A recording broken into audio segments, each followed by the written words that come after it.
to really understand what Allah is saying, why Allah says this in this ayah, we need to understand two words very deeply. Two words. One is ilah. What does the word ilah mean? And two is, what does the word a'bud or abd mean? And we've talked about abd before, right?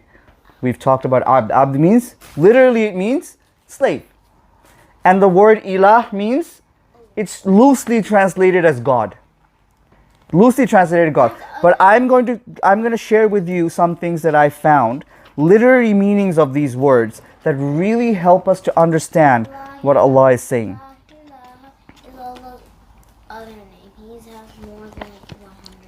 Correct. 99 names actually. So ilah has 5 connotations. Literally speaking, literally I mean in literature, the Arabic literature, if you look into the background of this word, it comes from 3 letters combined. What are they? Alif, Lam, and Ha. Not Mim. Alif, Lam, and Mim. Sorry. Alif, Lam, and Ha. So ilah. Right? Alif, Lam, and Ha.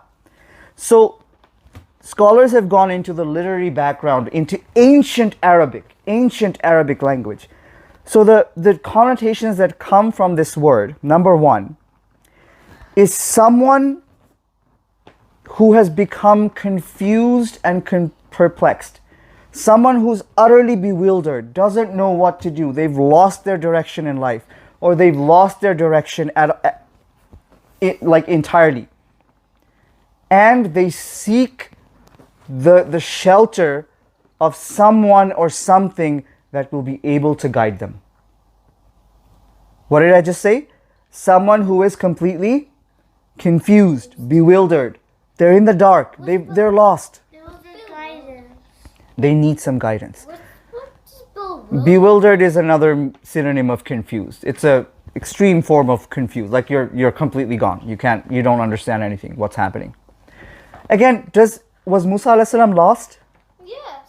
Just a few ayahs ago, Allah says Musa alayhi salam was lost. He was hurrying up that mountain so that he could get some guidance. Allah gives him some guidance. I am your ilah. I am the only ilah. So ilah is someone who you seek guidance from when you're completely lost, bewildered, perplexed. You've lost all meaning in life. You've lost all direction in life. And the thing or someone you seek that you think is going to give you guidance is your ilah. Number 2, to seek refuge, but by seeking that refuge, you find calm and peace in yourself. You find what? You find peace and you find comfort.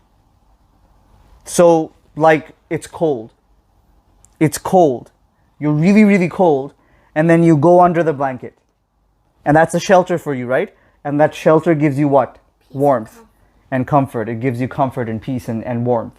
So almost like there's the connotation of ilah in there, right? We depend on it. Number 3, to become frightened.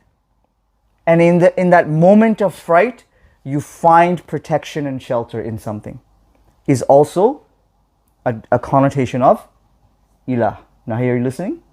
You're going to engage with me? Okay. So what are you? You're frightened. You're scared. And then you run inside your home. And by running inside your home, you feel protected, right? Now you feel like, okay, now I'm safe from whatever was out there, whether it was a wolf or a bear or whatever, or some guy. And that protection is also a form of being an ilah. You understand what I'm saying? So the 3 things that I've said. First, becoming confused and perplexed and finding refuge, someone who gives you guidance. Number 2, seeking refuge or shelter and finding calm and peace in that shelter. And number 3, you're frightened and you find protection from something. So guidance, and then peace and calm and protection. 3 meanings of ilah. Let's go to number 4.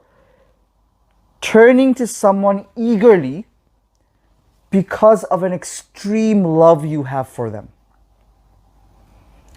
You turn to someone, you look at someone, you want to spend time with someone because you love them a lot. Right? So your grandmother or your grandfather or someone you love a lot and you want to spend a lot of time with them, not because they have something to offer you, but just because you love them. That is also a form of ilah. We're talking about ilah, right? So we're kind of deciphering the meaning of ilah here. And I know it's story time, but this is very important, right? We need to really understand what Allah was telling Musa alayhi salam. The message that he gave in this one sentence is astounding. It's astounding. Number 5, a child who finds protection in its mother. So like a scared baby camel that runs to its mother whenever it's scared and it hides under its mother is also a connotation of ilah. You understand what I'm saying? So the 5 connotations of ilah, and this we're talking about ancient Arabic language, words derived or meanings derived from the word in ancient Arabic. And remember I said, we talked about this before, that the Arabs, they loved poetry. They were deep thinkers, and their language was extremely rich. So one word could have multiple meanings and very deep meanings. So the word ilah in ancient Arabic, before Allah actually reveals it in the Quran and says, I am the only ilah, and it makes sense, right? It was used for these 5 connotations. 1, to become confused and perplexed and to seek guidance. Number 2, to seek refuge and find calm and peace in that refuge or shelter. Number 3, to become frightened and find shelter and protection in something. Number 4, to turn to someone eagerly because you love them. You spend time with them because you love them. And number 5, it's like a baby camel who's scared and runs to its mother, and it finds protection in its mother. Understand? So the overall meaning of ilah, if you sum all this up, means something or someone who gives you, who protects you, who guides you, who gives you peace and calm, but you also love them a lot. Not just because they offer you things, you just love them. You understand what I'm saying? So Allah says, La ilaha illa ana. There is no ilah except me. So now, what is Allah telling Musa? What is Allah about to tell Musa alayhi salam after this? Where does he want to send him? To Egypt. Is it going to be easy? No. Is it going to be fun? No. Is he going to a park to play? No.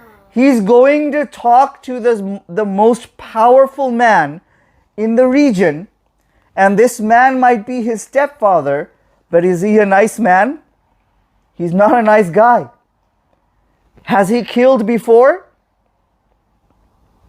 He is not opposed to killing babies just because he saw some dream that one baby is going to grow up and kill him. So this is probably the worst man that has ever lived on earth.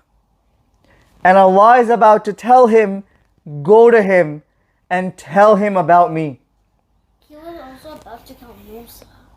And of course, Musa alayhi salam had that fear that he's going to kill me. That's what he's scared of, basically. And remember in the last story we talked about how he was scared of being called a liar.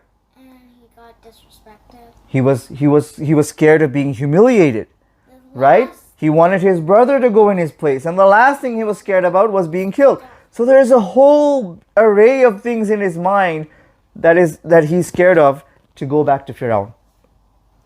So in order to prepare Musa alayhi salam, what does Allah tell him? Allah tells him, I am your ilah and I am the only ilah. But I am the one who is going to give you shelter, give you protection, give you guidance, and I am the one who you should be adoring and who you need to love. When you have all of this understanding in your heart about Allah, you know that nobody can protect you except Allah, nobody can feed you except Allah, Nobody can harm you except Allah. Nobody can protect you from harm except Allah. Are you scared of anything anymore? No. If Allah says, I am your ilah, go back to Fir'aun. Don't care about what he is. No matter how powerful he is. No matter what he can do. I am the only ilah that is worthy of worship. The most powerful, the most sovereign, the most divine, the most all-knowing. I am Allah. And that's what Allah says. Inni ana Allah. La ilaha illa ana. I am Allah. And there is no other deity worthy of worship except me. Allah ingrains this courage into his heart. Said, you should not be depending on anything else, anybody else, except me. Now, do you think Musa alayhi salam is ready for the mission? He should be. If he understands what Allah is saying and he accepts what Allah is saying, he should be ready for anything. Correct? Yeah. But then Allah goes on. Allah says, Fa'bud, fi, obey me. You should be worshipping only me. Allah gives a command here. He's not saying should. He says, obey me. But we need to look into the word abd a little bit. And again, it's a very similar meaning to ilah. Abd is someone who, the literal translation is slave. But abd is someone who obeys unconditionally. You don't ask questions. You're told to do something, you do it. That's abd. Number two, abd is someone who loves also. So it's not you're not doing it just because he is your Rabb or he is your master. You're also doing it from an intense love for him. Again, there's similar meanings between ilah and abd, but it's two opposite. So ilah is the one worthy of adoration, love, and abd is the one who gives that love, who provides that love, who has that love for the ilah. Number three, has complete trust and faith and fear of the ilah is an abd. So again, remind me, three things. One, unconditional obedience. Number two, extreme form of love for the ilah. Number three, tawakkul, trust, faith, and fear. So what are the three things we've talked about? First, Unconditional obedience. So you obey, no questions asked. Number two, extreme love for your ilah. And number three, tawakkul. So fear, trust, and faith. All of these three things is what tawakkul alone is a word that we can spend an entire class on, an entire session on. But I'm not going to go that deep. Tawakkul is, I'm just going to say, trust, faith, and fear. MashaAllah, good. You're listening. Number four, meaning of abd, is he has sincerity. So he's not doing it because he's forced to. He's not doing it because someone's making him. Like, Nahia, go pray, go pray, go pray. No, Nahia wants to pray because she wants to pray. She wants to worship Allah. So that worship comes from the heart. That trust comes from the heart. That faith comes from the heart. That is sincerity. So complete sincerity. And number five, an abd does not exceed limits. So when he's doing something or she's doing something, they don't transgress limits. So Allah said, I'm allowed to watch cartoons once in a while. That doesn't mean I'm going to watch cartoons for 5 hours. I'm going to put some limits on it. So what are the five things that contribute to an abd? faith, Number one was unconditional unconditional. obedience. I can't remember So you follow. Let's put it in simple English. You follow commands is obedience. I can't remember all those big words. For some reason. We learn. As we go, we'll learn. So complete following of command is 1. Number 2 is unconditional, well, extreme form of Love. love. MashaAllah. Number 3 is tawakkul. So tawakkul means Trust. complete trust, complete faith, and fear. That needs to be there. So basically hope and fear is what tawakkul is.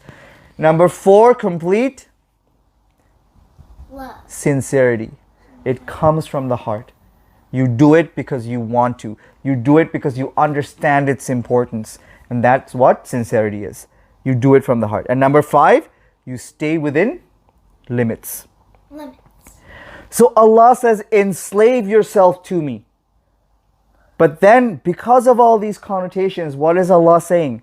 You need to have not only unconditional obedience, but you have love for me. You have faith, trust, and fear of me. You do it sincerely, and you stay within limits. Is there a complete package guidance in just these 2 words, ilah and abd? No. It's a complete package guidance for Musa. Anything that he's going to need, when he goes and talks to Firaun are in these 2 words. Allah literally says, I will protect you. Don't worry about it. All you need to do is be sincere in your ibadah of me. Trust in me and do what I tell you to do. That's all you need to do. Now Musa alayhi salam is talking to Allah and he understands, there's my formula. That's all. I'm not scared of Firaun. I'm not scared of going back. I have been given complete guidance by Allah. But then Allah says something very, very strange at the end of the ayah. Allah says, Aqim Salah li zikri. And like I said, he's talking to who? Musa. Who's Musa alayhi salam talking to? Oh. His Lord. Allah Rabbul Alameen, Rabbul Arshil Azim is talking to him. He's never going to forget Allah. But then Allah says, you need to establish the prayer so that you can remember me. You never used to pray. And in these 3 words, Aqimis salata li zikri, Allah literally defines the importance of salah in our lives. That Allah tells you, look, Nas, insan, whether you talk to me or not, whether you have the sincerity, you're an abd, you understand that I'm your ilah. If you're not establishing the prayer, then you're never going to be able to remember me the way that I deserve to be remembered.